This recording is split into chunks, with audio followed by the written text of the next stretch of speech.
the squad members, they've provided a cover for the Biden administration and Biden and Harris and the corporate Democrats like Pelosi and Schumer and others to carry out essentially a corporate agenda. This instance with Nina Turner seems to be the tipping point for a lot of people to say, not only am I no longer going to invest in the Democratic Party at all, but I am also willing to openly call out Pramila Jayapal as someone who seems to be the architect of a lot of the left's failures over the course of the past 2 years. Progressives say that they stand for those things. Every so often Pramila Jayapal will tweet out, it's time for Medicare for all.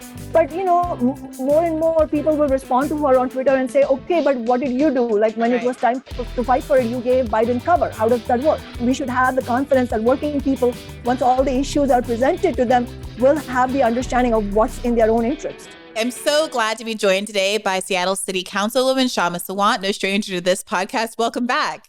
Thank you for having me, Brianna. So a lot has happened since you were last here, and I want the bulk of this conversation to be about the unionizing efforts and successes by Starbucks employees, which you have been involved in talking a lot about.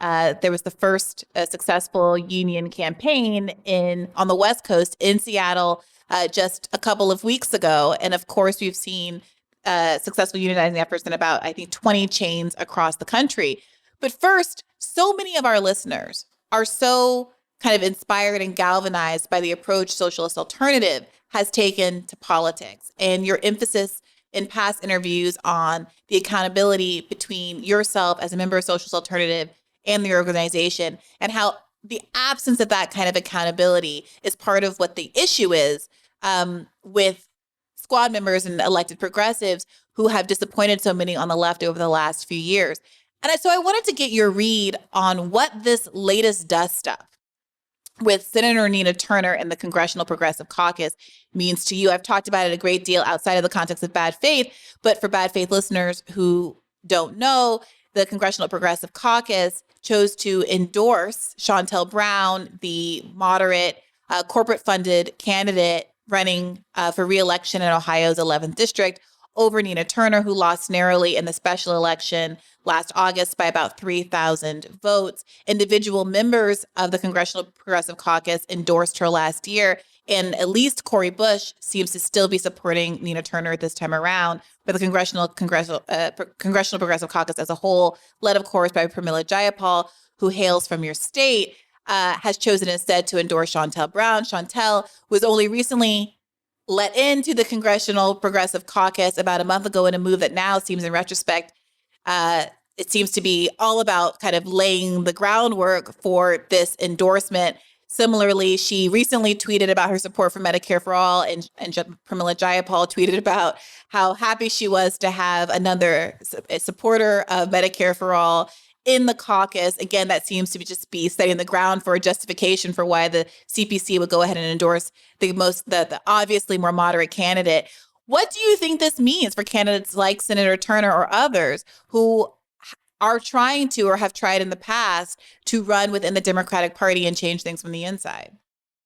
I think in many ways, the fact that the Pramila Jayapal-led Congressional Progressive Caucus has endorsed Shontel Brown, despite her naked ties to the billionaire class and despite the kind of corporate-funded campaign that she and the corporate Democrats ran against Nina Turner last year, it really is a logical progression of where the so-called progressive wing of the Democratic Party has been. I mean, all along, the Progressive Caucus, especially under Pramila Jayapal's leadership, but to lesser or the greater degrees even from the squad members, they've provided a cover for the Biden administration and Biden and Harris and the corporate Democrats like Pelosi and Schumer and others to carry out essentially a corporate agenda. So every time there was a failure or betrayal, whichever way you want to call it, on $15 an hour, on Medicare for All, on Build Back Better, each time Jayapal and the Progressive Caucus have provided cover to the Biden regime. Jayapal has gone as far as saying that, and this is a quote from her, it has been a very good relationship, end quote, talking about this idea of, negotiating in the back rooms between the Biden administration Progressive Caucus and very disingenuously presenting as this is the best that you can do. This is and not only that the best you can do, the narrative is this is the smartest thing you could be doing. It is not smart to go outside that framework of the Democratic Party without making sure you're in the good books of the powers that be. That's a smart way to make change. Well, but they haven't succeeded in making change. It has been tried out, and that is why actually one of the reasons why there's such a obviously not the whole story, but one part of the story of why you're seeing such a historic resurgence of the labor movement with young workers, Gen Z workers leading the way, is because this is the generation that has felt blocked on so many avenues. The BLM movement, which was incredibly historic, but the results, in terms of what the leadership was provided, was not actually commensurate with the strength of the movement. The young people have felt blocked on the electoral arena, and the whole thing that's unfolding between Nina Turner and Chantal Brown is also a sign of that. And so militant labor struggle is what young people are starting to discover. Obviously, there's a long way to go. But I'll also say this other thing is that this also shows the idea, Nina Turner and others who are well-meaning people, but who themselves have in turn given cover to the failures of the Squad and the Progressive Caucus, also is, showing up now, because, the best way and the smartest way, in my view, is to call out and expose the betrayals that happen and not actually sort of provide cover for each other when those things happen. So would that be your advice to Senator Turner and perhaps even India Walton at this time, to say, look, you were so obviously, openly and publicly disrespected, but not just the Democratic Party, but those who purport to be the progressive members of the Democratic Party in the case of Senator Turner's race. And your response should be not to kind of try to play nice and kind of keep your head down and keep the fight going on, but to use this, to point to this as an example of exactly why your kind of leadership is needed? Absolutely. And in fact, I would even add to that something that actually I'm reminded by the coverage that you did, Brianna, when you went on the ground in Nina Turner's district, talked to a lot of people, a lot of our constituents. And one story, but obviously this is an anecdotal, but I think this is reflective of the overall approach that's being used, which is what I disagree with, which is that it's not enough, for example, for Nina Turner in her heart to stand for $15 an hour Medicare for all, taxing the Wall Street. It's not enough to stand for that or for that program to be written somewhere on the website. So anecdotally, you were talking to a woman who's a constituent of Turner in that district, and she said, well, I was a Bernie supporter and I love Bernie's agenda, but I had no idea that Nina Turner stood for these things.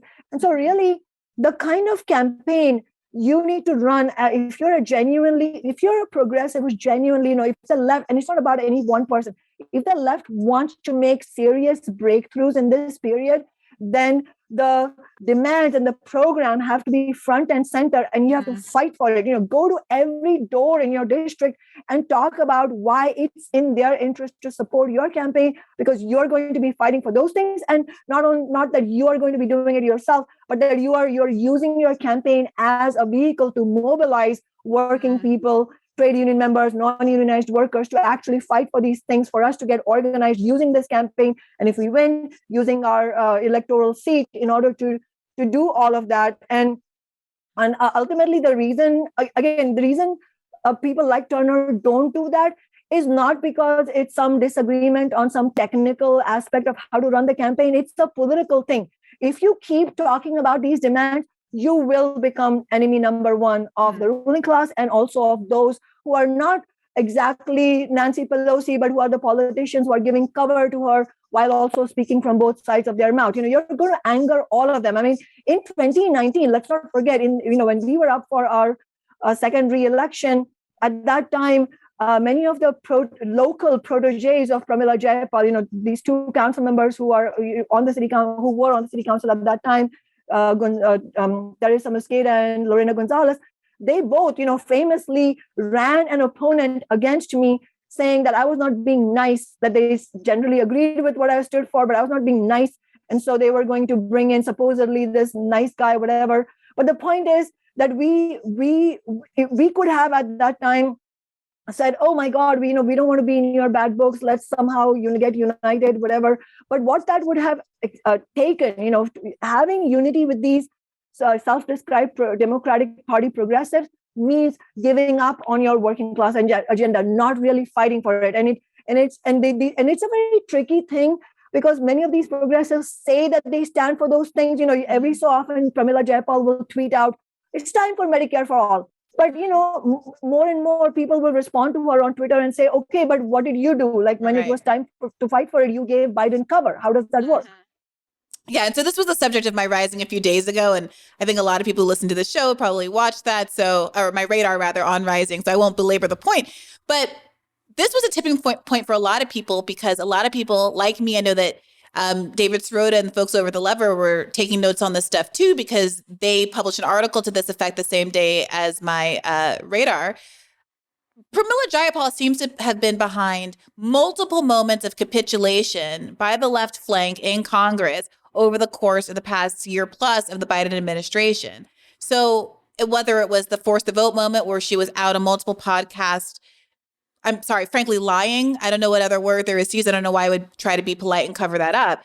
Lying about the prospect of Kevin McCarthy becoming Speaker of the House if they were to force the vote over Nancy Pelosi becoming Speaker of the House, whether it was around a $15 minimum wage, which people like AOC represented was where they were going to, quote, use their political capital. It was reported that she was the one that basically busted up the group of progressives who were considering holding the line and forcing the vote over a $15 minimum wage. And the same was true over the bifurcation of the Build Back Better bill, and that there was a group of people that said absolutely not. I mean, AOC was calling out that if you bifurcate these bills, if you split the human infrastructure bill up from the traditional infrastructure bill, there's no way that you can guarantee that the human infrastructure bill will pass. Pramila Jayapal not only went along with it, but said she expressed no regrets after the human infrastructure bill was dead on arrival. And this instance with Nina Turner seems to be the tipping point for a lot of people to say, not only am I no longer going to invest in the Democratic Party at all, but I am also willing to openly call out Pramila Jayapal as someone who seems to be the architect of a lot of the left's failures over the course of the past 2 years. As someone who has kind of come up in Washington politics alongside Pramila Jayapal, I wonder if this is something that you saw coming and whether you have any insights as someone who has had a much closer up view of her political trajectory. Is this surprising to you? Do you agree with kind of the narrative that's out there at this point that says she is angling for a leadership position and that's what's motivating these behaviors? Well, I have not talked to her personally about these things, although I have had many conversations with her. And in fact, we have actually worked alongside each other, but on terms that where I was very clear that we are fighting for the working class. And to the extent that any given political figure or figure from the labor movement labor leadership wants to fight on that agenda, we welcome anybody. But we're not going to bend to their sort of insider game. In that way, we have worked together on various things, and I cannot divine her intentions, in her mind. But I think, in general, I can say that the trajectory that she and many other, self-described progressives have been, it is that route, and so I think just to clarify to a lot of people, where sometimes debates can break down because people, may agree or disagree on what the intentions of a certain political figure are. That's why I often say, set the intentions aside. Let's look at the outcomes of their political approach. The outcome of a political approach where a given politician or elected figure or somebody with some real influence is unwilling to break from the business as usual of the Democratic Party, the only outcome, regardless of their intentions, is a sellout. So that's all we need to know. And so ultimately for us, it is not about for working people, who are watching this, trying to figure out, many people who are watching your show are trying to figure out, okay, what's my role in this? What should I do?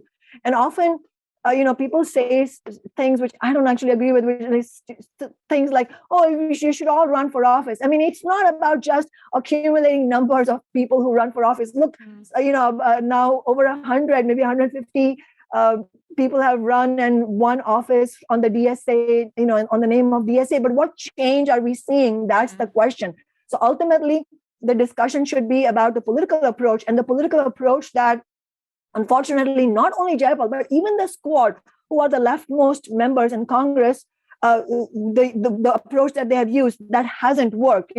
every step of the way they have given in. And you correctly pointed out also the question of the election of Speaker as Pelosi. Even at that time, Socialist Alternative, and I said, actually, at this moment, the squad should be holding back, publicly talking about how they do not agree with Pelosi's deeply and openly corporate agenda. One thing you cannot accuse of Pelosi of is hiding her corporate agenda. She's clear. She is very pro-capitalist. So what are supposed, not only self-described progressives, but self-described socialists supposed to do at that moment? They are supposed to absolutely hold the line. And that does mean, drawing, sort of, it's a struggle between you and those politicians, and it becomes extremely uncomfortable.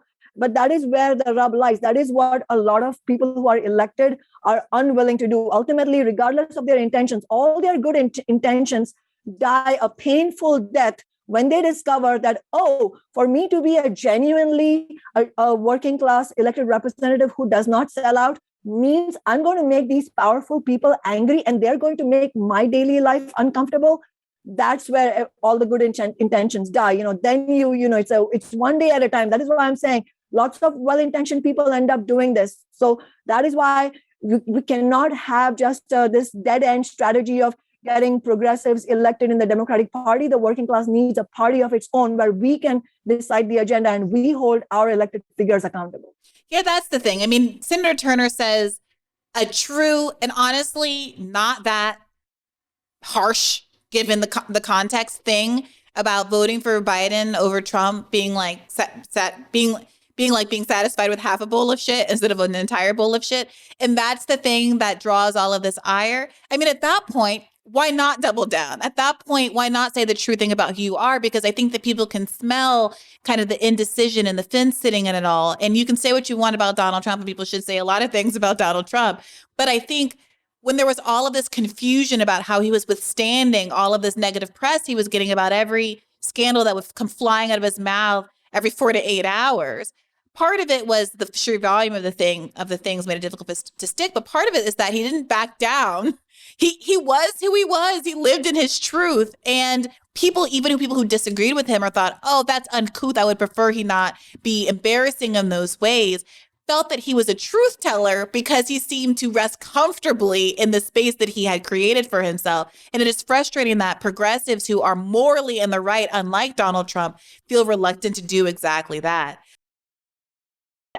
Sorry, go ahead. No, just on that, I think that you brought up a very important point because, it sort of also points towards what is about to happen. The press of the ruling class, these are not socialist outlets, New York Times, CNN, all of these outlets are predicting an absolute shellacking of the Democratic Party in the midterm elections. Biden is at an all-time low approval rating in all of his presidency, So what does that show? This shows that the right wing is going to right wing and right populists are going to make significant gains because of this whole strategy used by progressives, giving cover to Biden. And there you go, working people are more and more disenchanted from politics. And who gains? It's the right wing. It's big business. So, ultimately, those are the consequences. Yeah, absolutely. So one of the things, as people are increasingly, at least the listeners of this show, I think, are increasingly leaning toward there's no point in running within the party way of thinking. There is still this question about accountability, because for those who are already elected or those who might be elected in the future, folks keep asking me on my call-in show and elsewhere, okay, but we really admire the example of Kshama Sawant. She is obviously accountable to Socialist Alternative and is faithful to the group's agenda. How do you guarantee that accountability? How do you have someone like the squad members who have this relationship with the DSA, but don't seem to feel any responsibility to do what DSA might recommend? It feels like the tail is wagging the dog in this instance. You had these little moments where there was discussion of whether Jabal Mobin was going to be censored or kicked out for some of his positions with respect to Israel-Palestine. But other than that, it seems as though there is a real interest in basically making nice with these representatives who have brought so much attention and so much more membership to DSA. And that has resulted in a kind of unwillingness to let the DSA membership really lead the way in terms of setting a policy agenda. Is there any way, is there any mechanism that keeps you accountable, or is it just a matter of your kind of personal will and investment in the ideology of the organization? Well, certainly personal will and integrity and sacrifice are crucial, but you could never hope to build any viable working class party just on the basis of personal moral purity or any such idea. So I think this is a very important question that your viewers are asking, like, how do we do that, and what is it about socialist alternative that makes our office in Seattle accountable? It is everything to do with politics and the political approach that socialist alternative takes. And so that is what we need to draw out from our example, not so much about making about one person and how great that person is or whatever, but more about how viable this idea is, that if you have a membership organization, political organization, where working people actually have the ability to hold their elected leaders accountable. And I don't mean just elected leaders in Congress or city councils. I mean elected leaders of the organization. So in terms of DSA, the lack of accountability is not only in terms of holding someone like AOC or Jamal Bowman accountable, it's also holding the leaders of the National Political Committee accountable, of the DSA's NPC accountable. And so where socialist alternative is different is precisely on those aspects. I mean, we are a genuinely democratically organized organization, with a democratic organization to the root, meaning our members have not just in theory, but in actuality, the right to ask questions about decisions made by the leadership on various things. We have a vibrant I was going to say culture, but really it's a practice born out of a scientific understanding of what works and what doesn't work. So a vibrant practice of debate and discussion, ongoing questions, and it's not just about which race to run in and how to hold our elected leaders accountable, but also about what should our role be in the Starbucks struggle, in the Amazon union struggle. How should we, what is the best that we can offer to help push the working class struggles further? This doesn't come just from the brains of a few people at the top. It comes from having an organization where members are encouraged to participate in discussion and debate and actually vote on meaningful things, and not just say they have a vote, but actually play a role in all of this, and strengthen each member's political understanding by urging them to politically educate themselves. This is very different from the approach that, unfortunately, that most of DSA uses.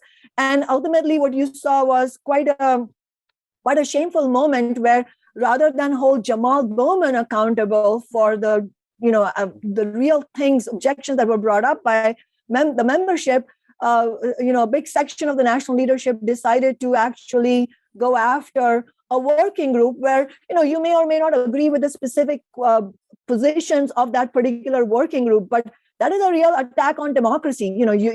Your organization is actually stronger if you have if the leadership has the political confidence to defend their position without taking this kind of organizational step against, undemocratic organizational step against a working group. And it was not just by itself, it didn't happen out of nowhere.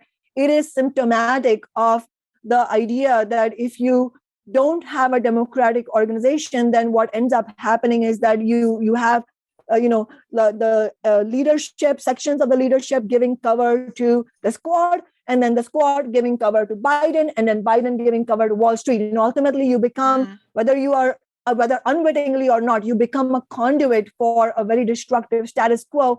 And that's why ultimately it does come down to how your organization is set up. And that's why when we talk about a party for the working class, you will never catch me just saying we need a third party. Well, that's not the point. The point is having I always give the example of India. India has multitude of parties, but not one of them represents the working class. It's not about any alternative to the Democrats and Republicans. It's about what kind of party we want. So we want a party where it's an actual membership organization where members have the right to discuss and debate. And ultimately, what ideas come to the fore should be decided on the worthiness of those ideas in pushing forward a working class agenda. And working people, and we should have the confidence that working people, once all the issues are presented to them, will have the understanding of what's in their own interest.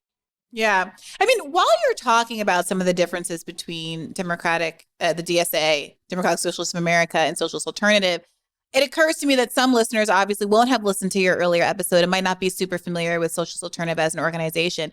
How would you characterize Socialist Alternative to folks who are curious about what it is and how it does differ from the DSA?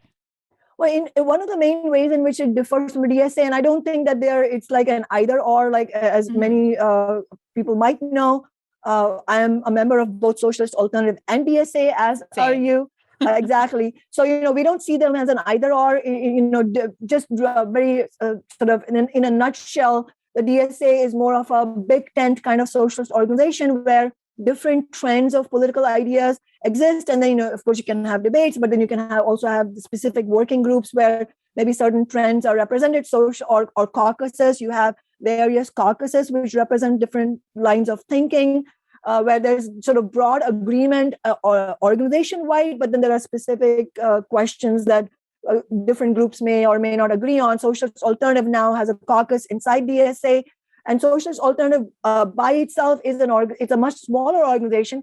It's a different kind of organization. It's not this kind of different trends kind of organization. It's a very clear Marxist and Trotskyist organization, and the level of agreement is much, the degree is much greater inside Socialist Alternative than inside DSA.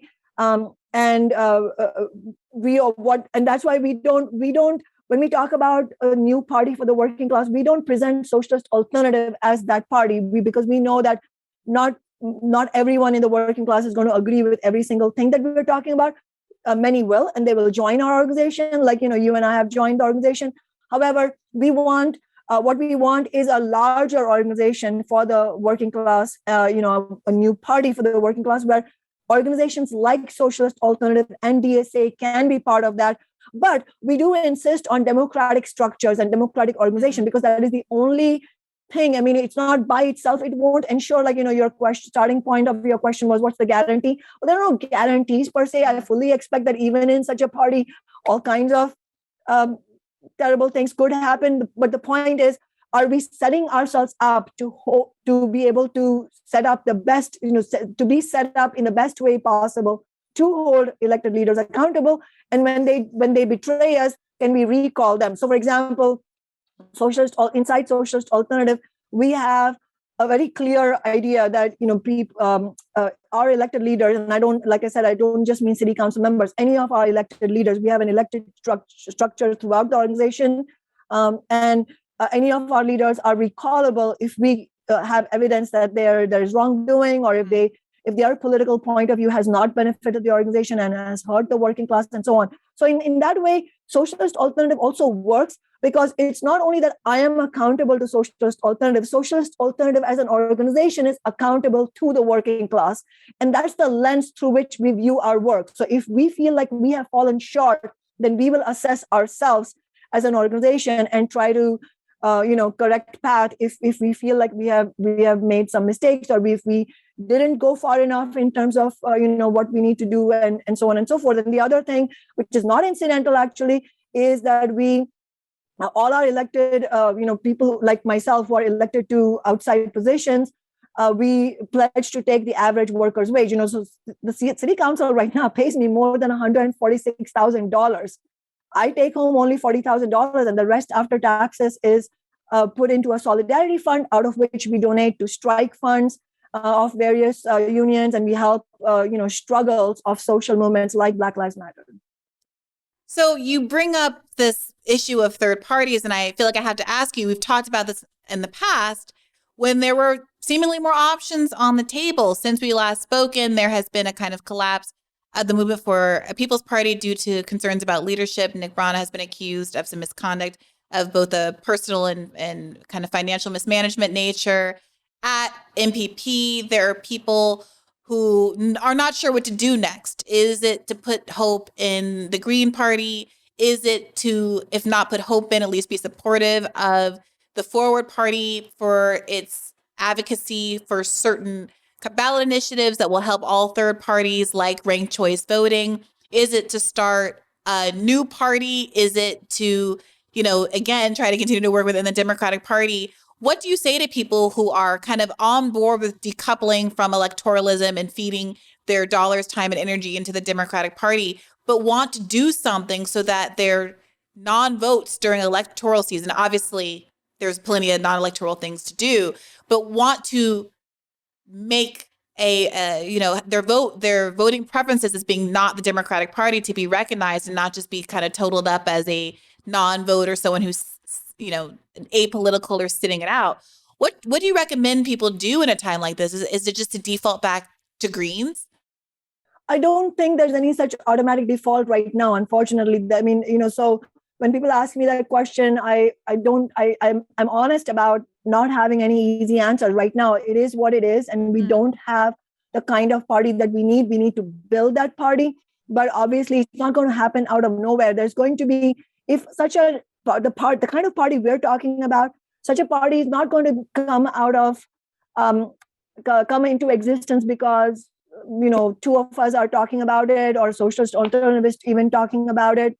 As much as we think that we're doing the right thing, it's not enough. We need what history shows is that the creation or construction of such political organizations of the kind that we're talking about will be born out of major historic struggles. It is through the crucible of those struggles that it will get developed. And so what I would urge people to do is yes, it is bothersome. I know it probably annoys and irritates people when I say this, but the reality is that we cannot artificially create that. We are where we are.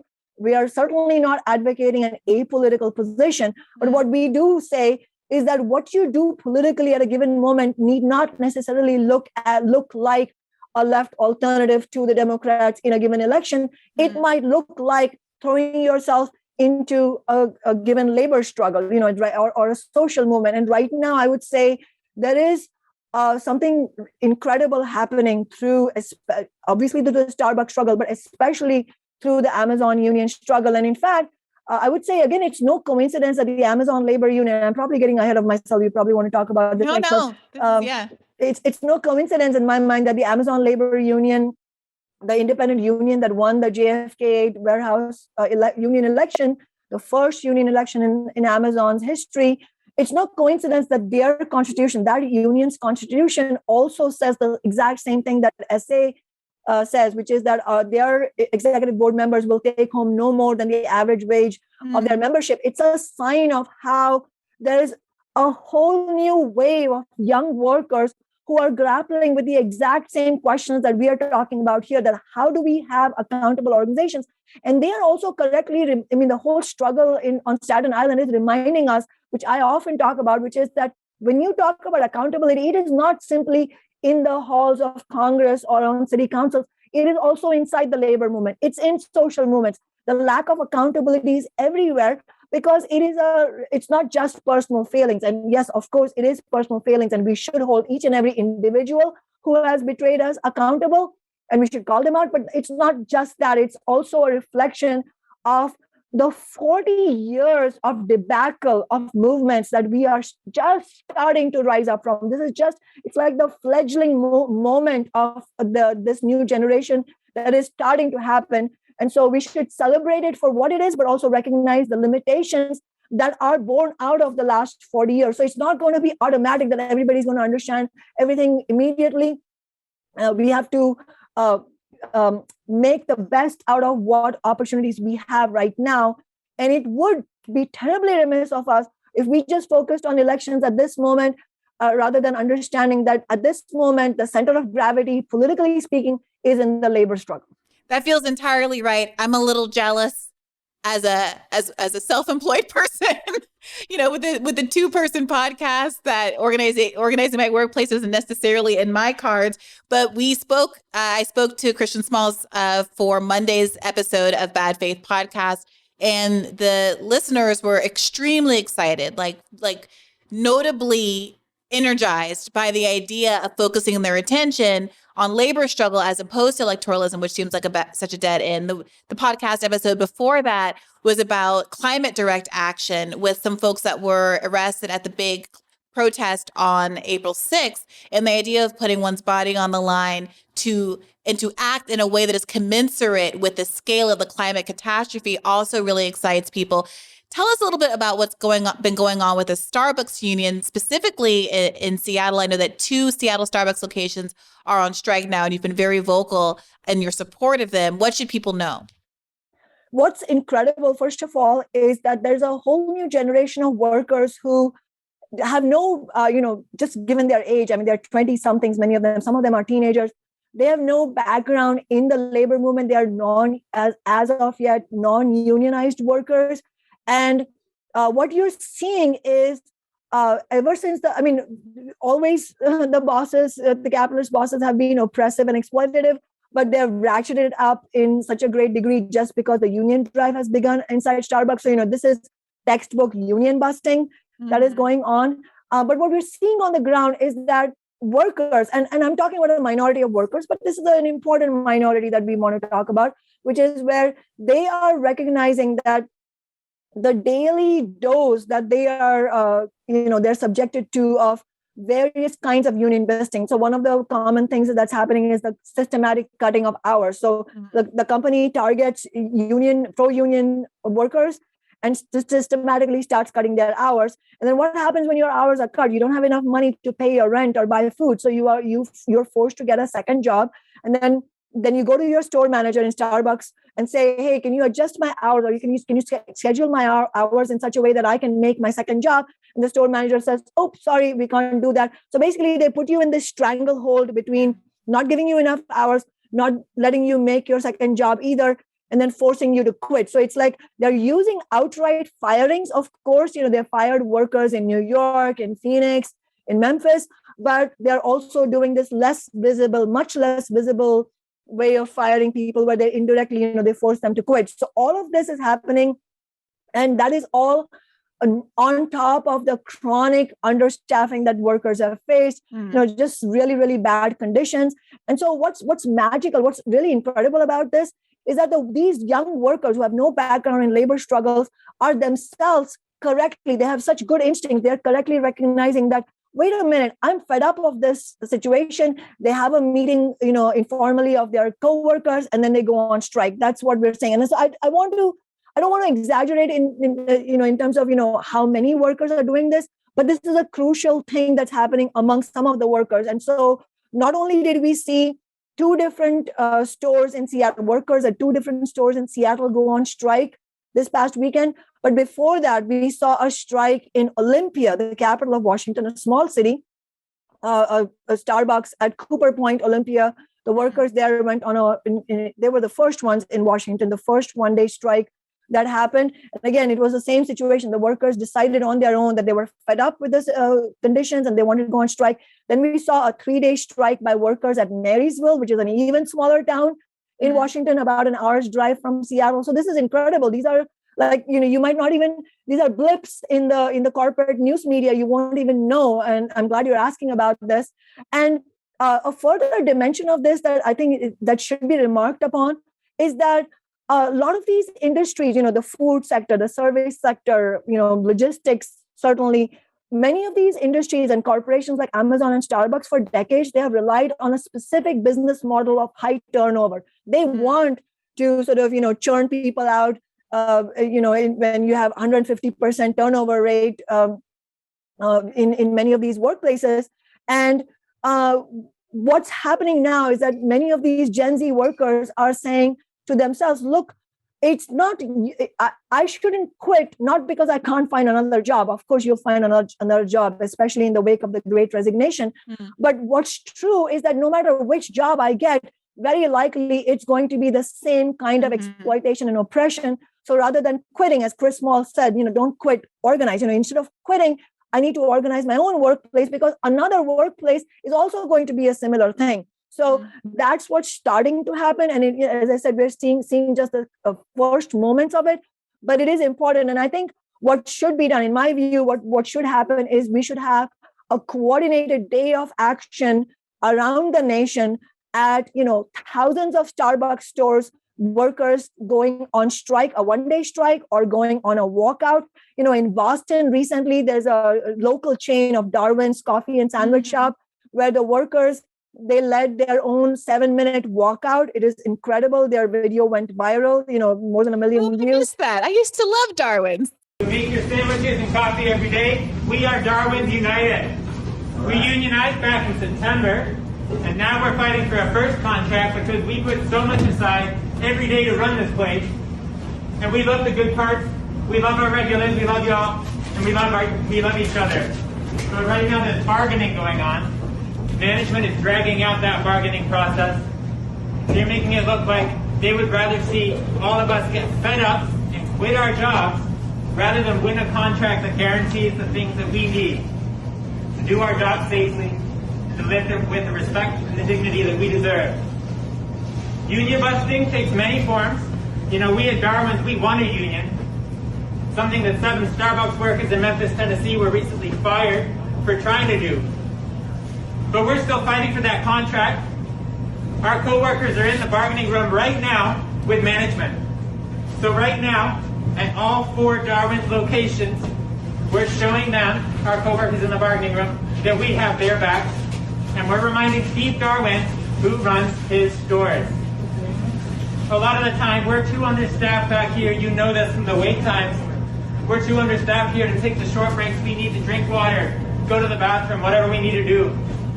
So right now, we're going to take a quick 7-minute break together at all 4 stores in solidarity with those Memphis 7 who were fired for cutting back at their cafe. So we're going to take a 7-minute break all at the same time. So we apologize to all you in line for making you wait a little bit extra for your order today. But everything would run much more smoothly here at Darwin's if we had a real say on the job. If we were staffed well enough to take breaks, if we were paid enough to come to work less stressed, or to stay home when we're sick, if we all had health care, if we all had time that we could afford to take off so that we could come back to work feeling refreshed. That's just some of what we're fighting for. We hope you all will understand. We hope you all will stand with us in our struggle for those things. So thank you so much. We will be back in 7 minutes. Keep making those drinks and sandwiches. So thank you. Solidarity. So, we can either do a walkout or a one-day strike. But if we can imagine the power of it, if we can do thousands of Starbucks stores doing that on the same day. Yeah. So for the sense of scale, to your point, I understand not wanting to exaggerate in the grand scheme of the state of labor in this country, but 20 chains have unionized so far. 200 plus have filed. Only 2 have lost so far. And of course, that's out of 9,000 odd Starbucks locations across the country. But as some evidence that somebody thinks this is threatening, I noticed this kind of hilarious piece in the New York Post, which kind of is notably the purveyor of the conservative take. It's titled, "New Amazon and Starbucks Unions Could Kill NYC's Post-Pandemic Comeback."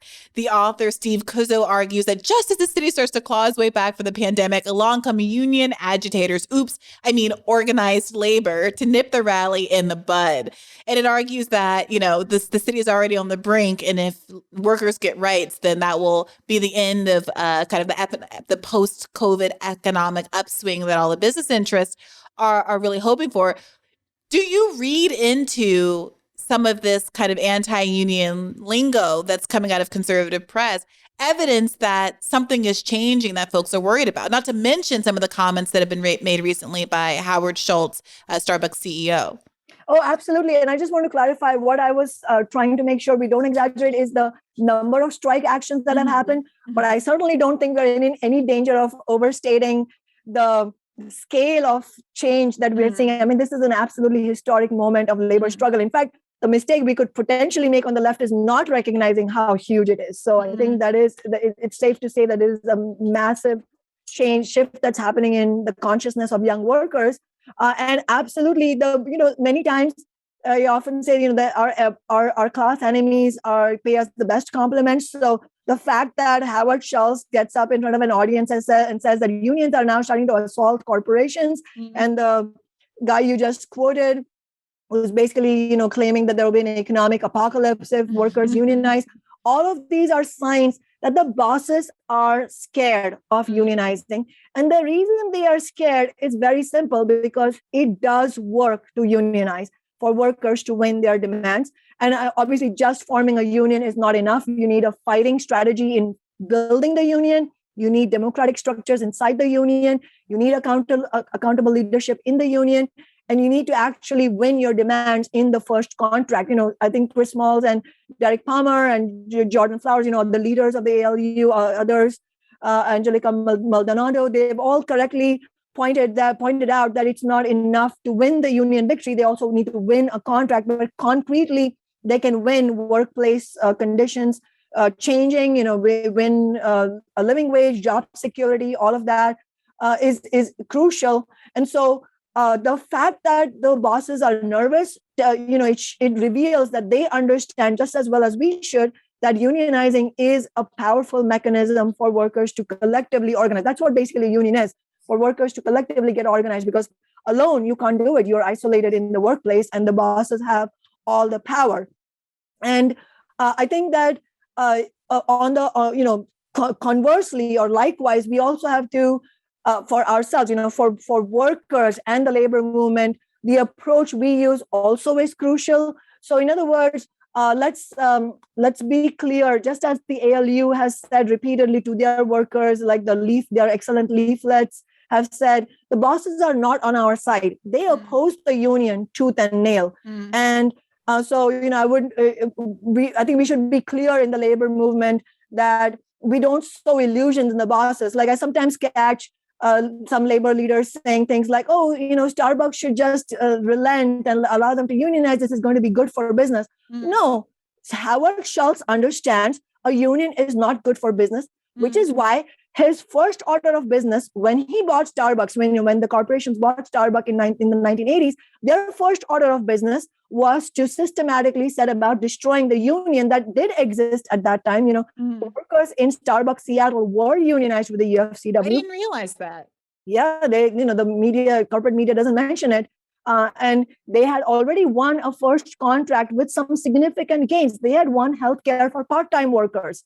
And so when Howard Schultz and other, the ultra wealthy people bought Starbucks, as I said, their first task was to destroy the union, which they did. And now here we are in another generation fighting for a union. So I would really urge both rank and file and the leadership of various labor unions to not, we should not sow illusions that the unions are in the interest of the bosses. And we should not say things like, oh, they should just agree with the union because union busting is not profitable. No, they are spending millions of dollars because they know that stopping a union from forming is profitable for them, because that allows them the best situation to continue exploiting workers. So it's not for nothing that Amazon spent over $4 million trying to undermine the election that did happen. And it was correct for the workers at JFK 8 and now at LDJ 5 and the sorting facility on Staten Island for them to be, talking about why the bosses are not on your side. And in fact, I would say the thing that the Amazon labor union did correctly, just to sum it up, what did they get right and why did they win the election despite a brutal anti-union campaign by Amazon? They succeeded because they did three things. One, they put concrete demands that workers really care about, like $30 an hour, like job security, all of that. They put those concrete demands front and center so that the workers knew that the union didn't have its own separate agenda. The union is the workers.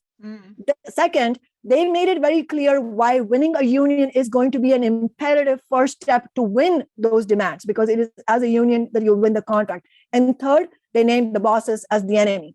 So they did not sow illusions that, oh, maybe Jeff Bezos and his minions are on your side. No, hell no. They're dead set against the union. And here's why.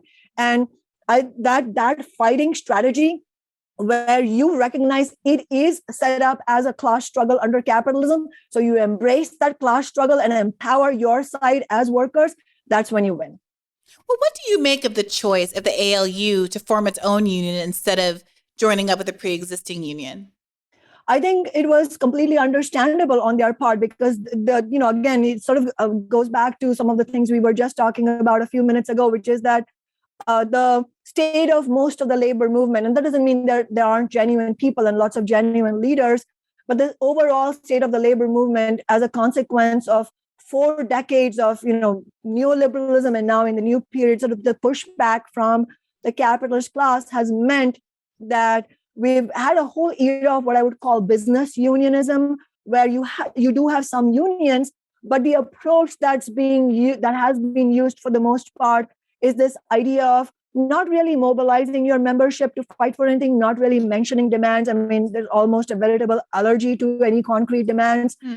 And this idea that the union leadership, the staff, the paid people, that they will be the go-between between the workers, the members of the union on one side, and management on the other, and that the what they win will be a consequence of what they are able to get at the negotiating table. So there's a lot of talk about bargaining, negotiating table. People who are not familiar to unions will wonder what on earth that is all about. And you're correct to wonder that, because that is not where the power lies. The power of workers to win the most for themselves in terms of changes in their workplace and their living conditions is outside, on the in the workplace and on the street. So in other words, it is crucial. That's why that workers are rediscovering the power of a strike action, the power of the walkout, the power of, really shutting down the profit machine of the bosses, and that giving you the leverage to win what you want to win. And also, another thing that the ALU did as an independent union correctly is gave the workers an accurate sense of how hard this fight will be. And they're still doing that. It's important that they continue doing that, correctly giving workers the understanding that, look, this is worth fighting for, but don't think that this is going to be easy. So we all have to be in it together. It is going to take sacrifice. It is going to take a lot of guts and courage. But that is the only way to make any kind of change.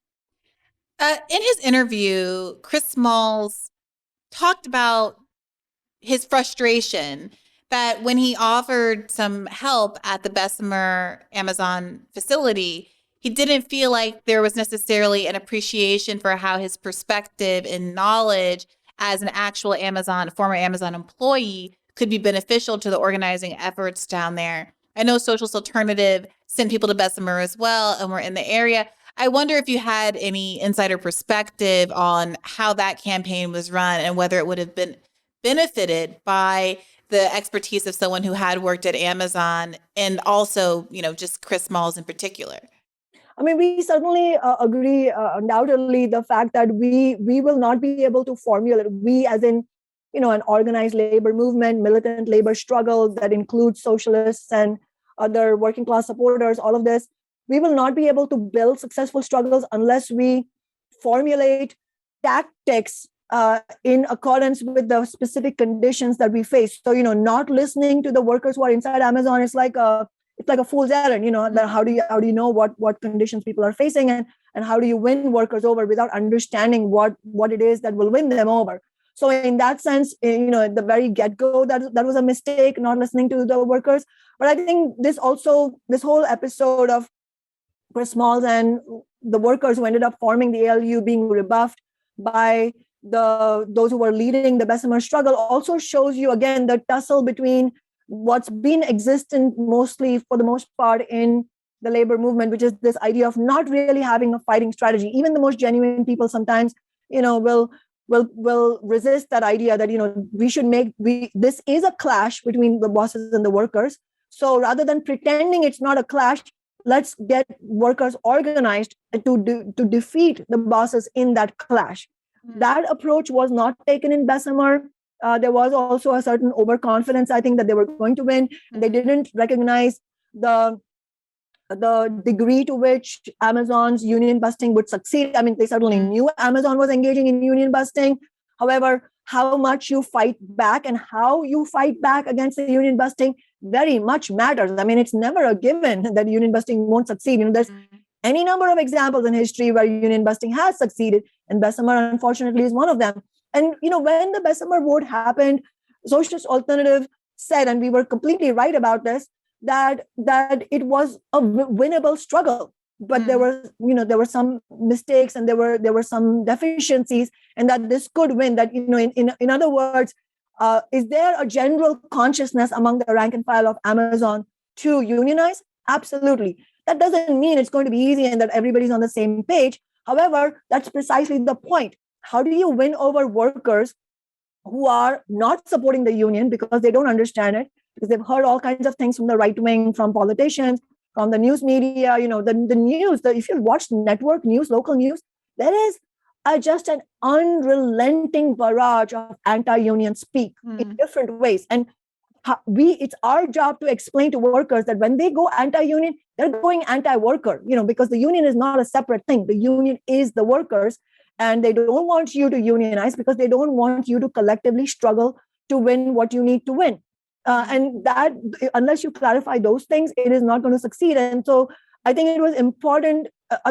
So many reasons that the JFK election won cannot be possibly, we cannot underestimate the importance of it. But one aspect of that importance is it showed that, as we were saying earlier, that the Bessemer struggle was winnable, and the JFK struggle showed what can be done in order to actually win. And yes, our members were on the ground, and some of our observations would absolutely dovetail with what the ALU observers were saying. I wonder what you make of Tucker Carlson telling Chris Smalls that, he supports Amazon and that he's, no union guy, but it does seem like the balance is unfair and that he's rooting for the Amazon organizers. Yeah, it's a weird moment because, I'm on the right. I've never been particularly pro-union, but it does seem like Amazon needs some counterbalance. Like, it's this huge company. The workers have no power, and maybe we could, share a little power with people who work there. Is it all just kind of a part and parcel of an attempt to have Chris on and try to get some swipes in at AOC, which, Chris Smalls kind of didn't take the bait on?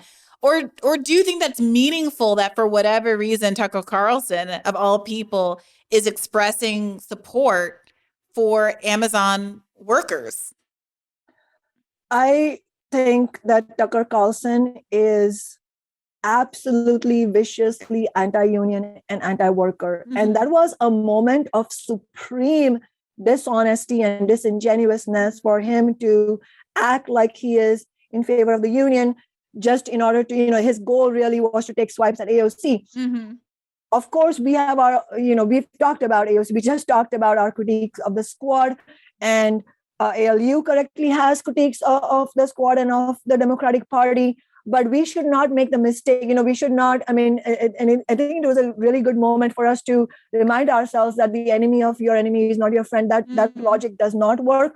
We have to be crystal clear that it's not just Tucker Carlson. He's the spokesperson of a whole agenda that is viciously anti-worker and anti-union.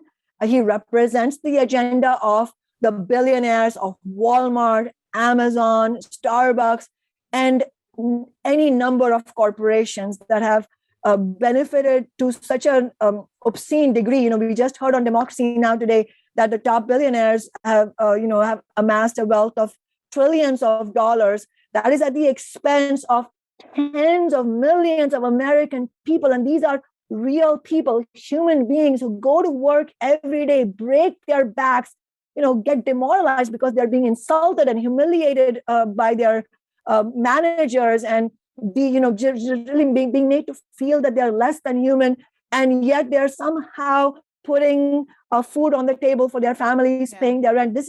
So we owe it to the struggling masses that we have no illusion in somebody like Tucker Carlson and the business agenda he represents. Do you think it was a miscalculation on his part? It felt like it came out of his mouth because he didn't know how else to rationalize having Smalls on, other than obviously to be supportive of him and what he was doing. There's no way to parse he's a union organizer, like he's organizing a union. Ultimately, is it a sound clip? Was it a miscalculation for Tucker Carlson to basically be caught on TV on his own show saying, I support the Amazon workers. On some level, he seemed to rationalize like Amazon is a woke company, whatever that means, which is obviously stupid and untrue.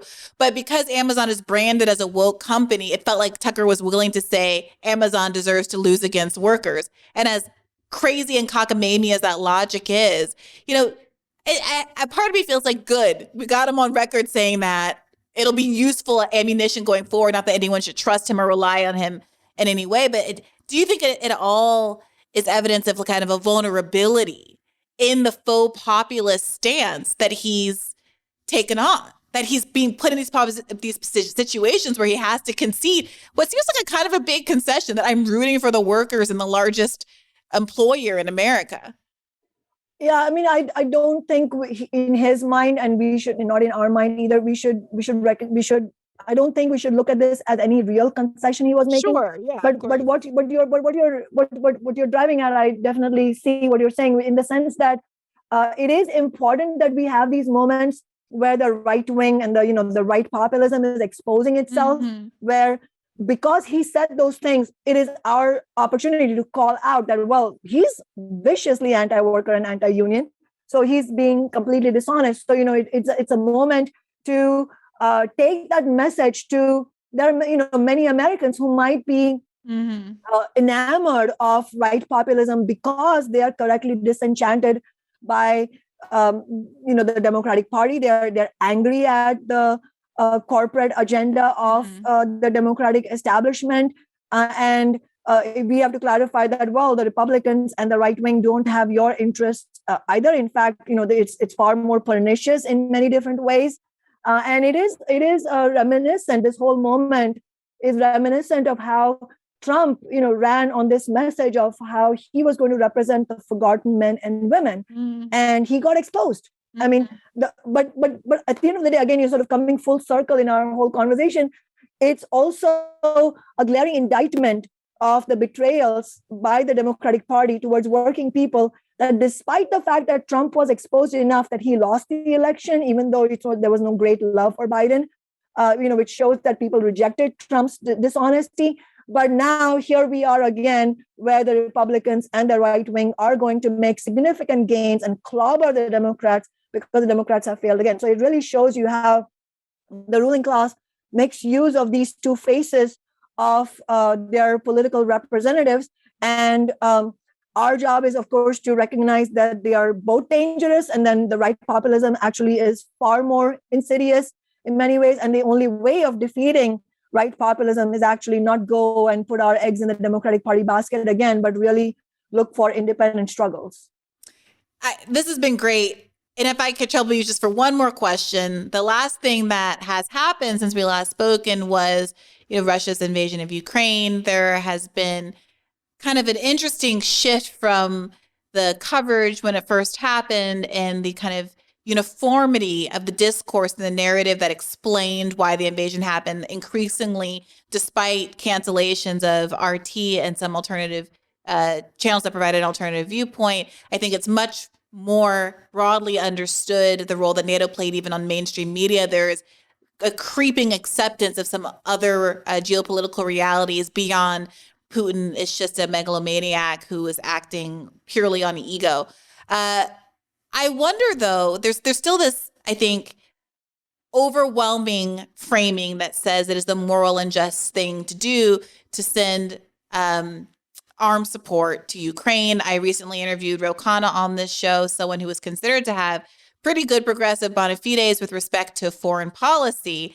And he was recently challenged by journalist Max Blumenthal on some comments that he made, which were characterized as sort of jingoistic and the sort of thing you would expect to hear from a conservative pundit. And I think that's indicative of the uniformity of the viewpoint that says it is our moral duty as Americans to provide arms to a country to defend themselves against an unjust invasion. On this show, we've been having more, I think, philosophical and I think necessary first order conversations about whether or not America should be performing the role as the world's policeman and what the ethics of continuing to arm a conflict are when it is as likely, it seems, that it would prolong the conflict and then in more loss in life as it is that it would push Ukraine into and push Russia into to sitting at the negotiating table. I wonder what socialist alternatives kind of line is on what the left's response to the conflict in Ukraine should be. Obviously, at the very outset, it should be very clear that we, the left in America, working people in America, absolutely denounce and oppose the war and aggression and the destruction and the violence and the deaths that have been unleashed by Putin and Russian imperialism. And our solidarity is with ordinary people in Ukraine.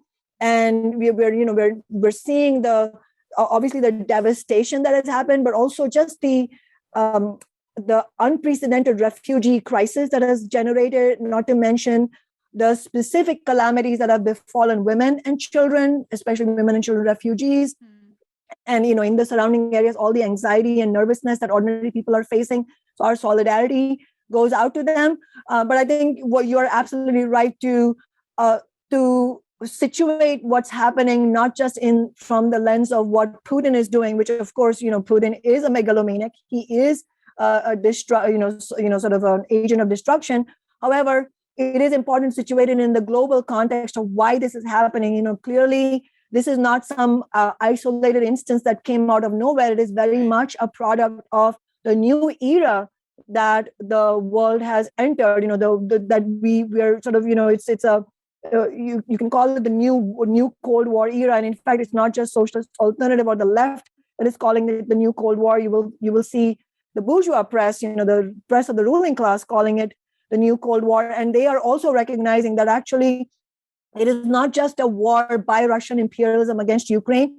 It is a symptom of the realignment of the global powers that be, and really in some ways, it's a proxy for the larger thing that is looming on top of the world, which is the new Cold War between the United States and its allies and China and its allies. And it really, when you succeed in looking at it from that lens and understanding that that's what's really happening on top of everything else, then it allows you to understand, and this is a critical thing for us to understand, and it'll sort of lead us to also what the US left and American working people should be doing in response to the war, which is that understanding that ultimately what this shows, yet again, there are many examples in history, but yet again, in front of our eyes, we can see how capitalism as a system is a system of gangsterism, where these different ruling classes divided by nation state, but they are ruling classes.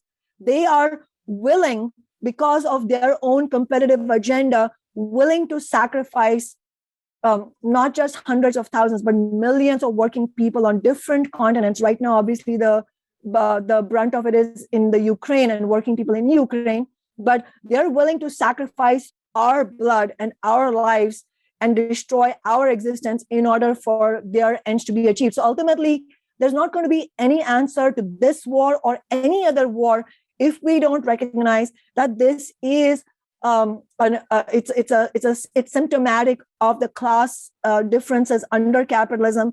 And so it's understandable that a lot of ordinary people might feel that we should issue sanctions in the US. When I say we, I mean the US regime should issue sanctions. Not like working people in America have any decision making power in that respect, but there may be support for that, which is understandable if people think that might stop Russian imperialism. But it's our job on the left to point out, well, that's not going to stop Russian imperialism.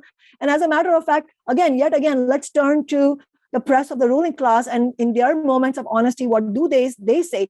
The Economist actually, in a moment of honesty, clearly stated, and this is a quote from the Economist, that the sanctions will shred the Russian middle class. When I say it, I will say it will destroy the lives of Russian working people.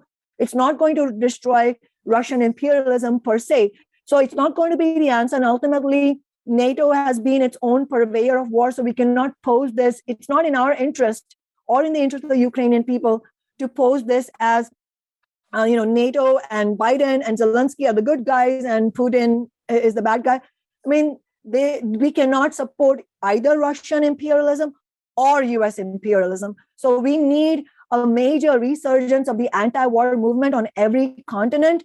And that anti-war movement has to be very clear that this is anti-war and imperialism, period. We're not going to pick nationalistic sides because working people have to have international solidarity. And so in that sense, we really we would call on the formation of democratically organized worker-led defense committees in the Ukraine, and understanding that ultimately the Zelensky regime is not on the side of ordinary people either, but recognizing that the main goal, the immediate goal is to disable the Russian aggression.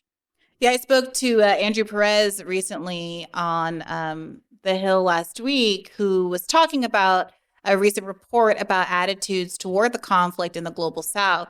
And while there is, as you said, a lot of feeling of solidarity with the people of Ukraine, many countries in the global South who have been, victims of U.S. imperialism, the imperialism via IMF, don't feel so strongly that it should be a conflict that is all funded off of their backs or at their expense, and see a lot of inconsistencies with the kind of moralizing from the U.S. and the West about the need to be involved when so many other crises globally have been ignored or, in fact, exacerbated by Western interests. So it's interesting to keep that in perspective. I'm so grateful for you spending all this time with me today, Kshama. I get so many comments from listeners who are so eager to hear your opinions on things because you are such a kind of moral grounding point on the left, whether or not it's something that you are asking for. I know that there's a lot of, sensitivity around the idea of leaders and movements and those kinds of things. But in a year or two of a lot of disappointments on the left, people are really gratified and I think helped by the guidance from you and from Socialist Alternative as an organization. So I appreciate your flexibility in touching on a range of subjects today. And I want to give you an opportunity to let people know where to find you, where to find Socialist Alternative, and also whether or not there are any links you might have for folks who are interested in supporting any striking Starbucks employees or other workers that you might be involved with in Washington state or beyond. Absolutely. Likewise, Brianna, I really always appreciate these incredible conversations we're able to have. And also beyond that, I want to thank you for all the work you do in provoking discussion and debate. This is also, I don't see this sort of thing as a talk shop, as an end in itself. This is what the left needs to do to have frank conversations. And on that note, I also wanted to add, just in terms of what we were just talking about, is that we also need to be in solidarity with the incredibly courageous Russian working people, ordinary people who have spoken up so bravely in the face of unspeakable repression. 10, 15 years in prisons, prison sentences for spreading what Putin calls fake news. This is incredible courage. And ultimately, the role of the Russian working people in building a homegrown anti-war movement is also going to be a crucial element in addition to global anti-war movement. And also, this needs to be taken up by the labor movement internationally. Workers need to be stepping in as workers, as unions. And we're seeing some good examples from Britain, Netherlands, and other countries, and Sweden, other countries where workers have refused to, load Russian shipments and so on. Those are beginnings of the examples. So I invite everybody who's listening, if you want to know more about Socialist Alternative's position on the war on Ukraine or our ideas on taking forward the struggle at the Starbucks and Amazon unionization, I welcome you to go to socialistalternative.org. You can also go to CM Kshama. That's my Twitter handle. Feel free to message me personally anytime. And please reach out to any of our branches in many of the cities like Seattle, Boston, Minneapolis, New York, and so on. Still waiting on that DC branch. Yes, we will. We will. We have a branch in North Carolina now, so I think DC will happen. Yeah. Okay, how's North Carolina got a branch and DC still doesn't have a branch? We need enough listeners to join with me in DC that I don't have to keep being with the Brooklyn branch. Yes, exactly. Well, thank you for that, Kshama. And to our listeners, a reminder that this show comes out twice a week. You can get our additional Monday episodes by subscribing at patreon.com/badfaithpodcast. We really appreciate your support since this is independent media. Your donations enable this to continue. Please do continue to take care of yourself, solidarity, and keep the faith. Hey YouTube, thanks for watching. Just a reminder that this is a podcast. You can catch an extra premium episode every Monday for $5 a month at patreon.com/badfaithpodcast. That's patreon.com/badfaithpodcast for $5 a month, an extra episode every week. Additionally, please do consider liking this video, subscribing to this channel. It helps us out. It helps independent media beat the algorithm. We appreciate you. And as always, keep the faith.